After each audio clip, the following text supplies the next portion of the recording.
If you're watching this, you probably have an interview coming up and you're looking for some ways to make sure that it looks really good instead of some true crime detective interview that you've seen on TV. I'm going to walk you through some interview tips of how you can turn your next video interview into a true success. Everything from the stage behind you to your body language and posture. Let's get started. Now you may notice I have a pretty intricate setup here. We got the purple lights behind me, we got this great focal light in front of me, the camera I use. We do this quite a lot, and so there's a lot of professional equipment that goes into what we do. I'm not saying that you need to go out and spend thousands of dollars on professional equipment, but you at least have to put some time and thought into the technology you're going to be using to do your interview. First and foremost, don't use your phone as a first resort. Use it as a last resort. Your phone has a great camera on it, and a lot of times it's going to be your only option for an interview. But if possible, sitting down at a desktop or a laptop is always going to be your best option. You can think about things like lighting, your aesthetics, those types of things that you can't really do while you're holding a phone in front of your face or you have it sitting down on a table down below you. And you don't need all the fancy technology to make this look good. Realistically, this is what you need. It shoots in 1080p, it has a built-in microphone, and it's a plug-and-play device on most PC and Mac devices. So go out and get yours. It'll range between about $50 to $65 depending on if you can catch it on a sale, but it's worth it for you to have better video quality. If you don't want to go out and get a webcam, your laptop may already have one built in. Those cameras should be just fine, and a lot of times it's not about the device you're using for a camera, but rather the lighting. So I mentioned my setup a couple minutes ago. I got the purple light behind me here, we got the focal light, the camera, all of this stuff. It's been very strategically set up to provide the best look possible for our audience. Now, I'm going to go ahead and eliminate the illusion right now and show you what this room looks like when all of that shut off. Here we go.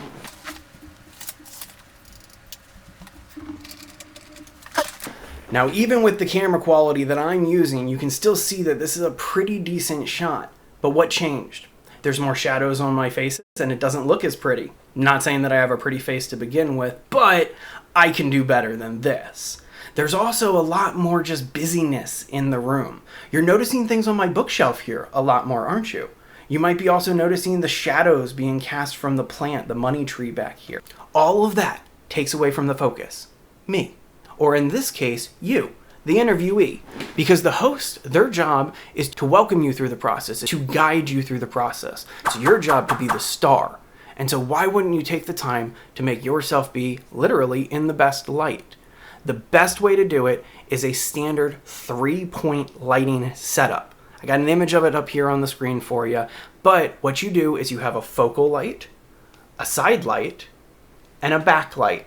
The backlight provides a little bit of texture, a little bit of feeling, so that way I'm more of a focal and it kind of blurs things out a little bit in the background. I'm using a front light at 100% capacity to make sure that my face is perfectly illuminated and eliminates some of these hard shadows.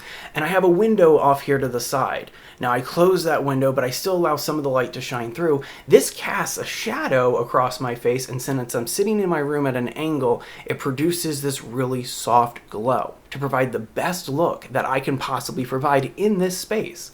Now you can do this in any room. You can set yourself up against a backdrop or anything like that, but why blur a background when it's so simple to just create a nice aesthetic look?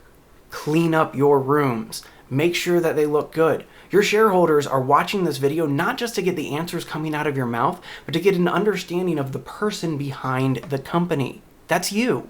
How do you live? How do you operate?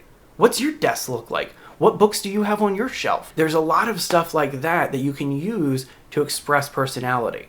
So I'm tired of looking at myself like this because this looks terrible in my opinion. So I'm going to go ahead and turn my lights back on. So before we move on, one other thing on the background. Use it to your advantage. I'm going to slide out of the frame for a second here and I'm going to show you exactly what's in my background. Now I know this might be a little bit weird, but I've put my personality here on display, and I'm using it strategically to show the audience exactly who I am as a person. See, a video interview is more than just content. It's a complete look into the person that we're interviewing.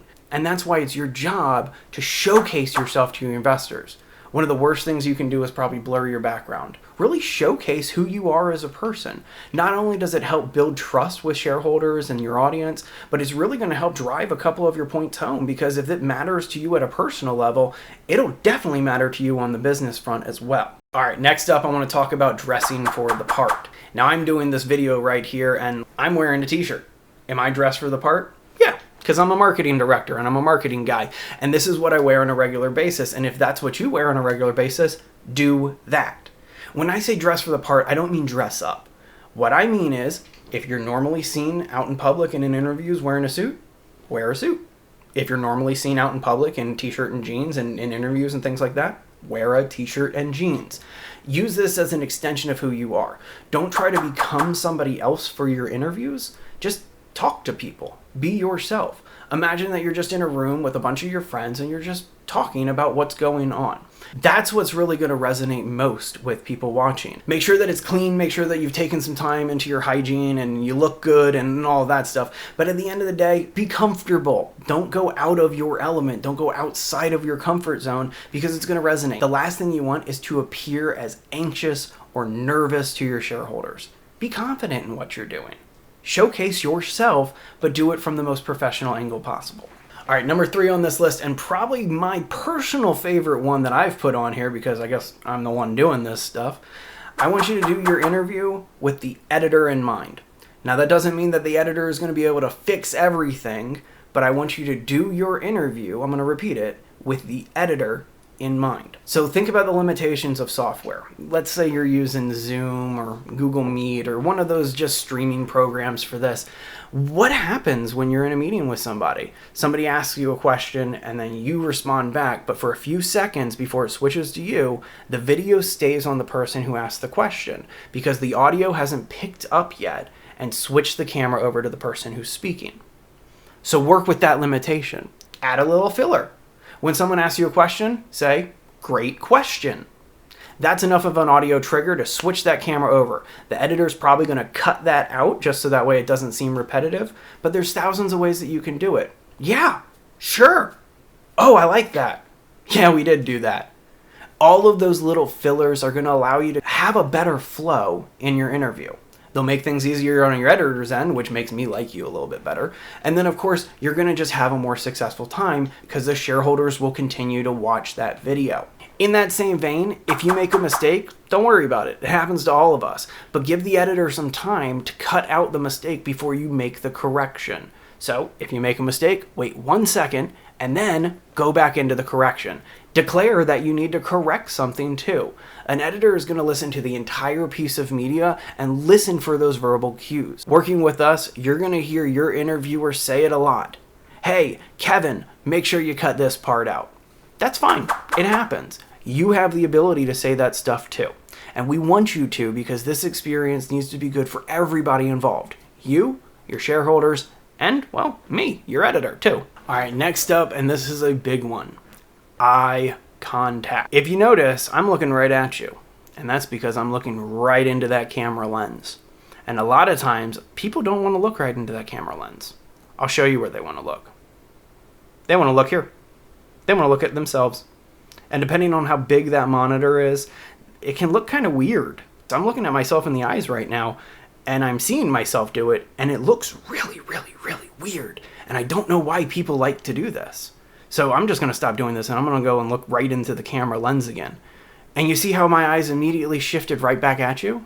There's no more shadows on my face. It looks like I'm actually talking to you, and I can use that. I can play to that. That's what we want you to be able to do too. Now, I'm not saying that you have to play to the camera and all of that, but what I'm saying is that you should look at it, because if I'm looking down here and I'm answering a question, and that question's about the honesty or the validity of something, and I'm looking down, that is going to trigger a psychological response of deception among your shareholders. And so this is more important than you think. Body language, eye contact, micro expressions, all of that. When you understand how your communication is received, you can start to adjust your communication to have a better result. If you notice, I talk with my hands a lot, and if you see me in person, it's a lot more than that. I do this because I quantify things with my hands. When something's big, it's big. When something's small, it's really, really small. And if you can do that, you can tell a story Remember, most of communication is not verbal. It's non-verbal. It's in our body language. It's in our hand movements, our gestures, our micro expressions, little things and twitches that our faces do when we're doing certain things. That is how we tell stories. And understanding how your body language is being received is a pivotal step in doing video interview. Considering video is one of the best ways to gain trust for your brand, you have to learn this stuff. You have to understand how to be genuine and sincere, and a lot of times it's by stripping away the nonsense and being yourself. If you can learn how to be yourself in front of a camera, you're going to go far. If you can't, that's when all the negative comments come in, I bet he's lying on that one. That's where that comes from. People look at your body language and they assume these things because they associate that body language with behavior they've seen before in the past. Don't give them a reason to do that. If anything, give them a reason to see the opposite. Show them confidence. Show them value. Show them vision. That is how you inspire. Lastly, be courteous and engaging. You're coming on this show to do an interview.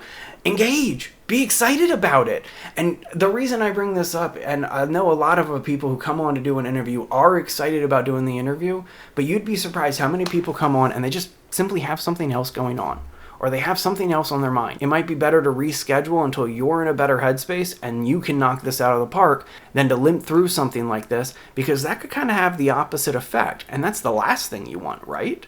Be courteous. Again, this is a way to show off who you are as a person. And if you're courteous and professional through and through, that should resonate in your business, and shareholders and your audience will see that. In the same way, be engaging. It's okay to ask a question or crack a joke at the person interviewing you. That's fun. Build rapport, because it shows that you can be human. A lot of people in these positions, they come on, they have scripted answers, they just go through one by one by one by one, and the audience drops off after the first question because, it's more of this. Don't you want to be more than that? I want to be more than that, and I want you to be more than that. And so that's why this is so important.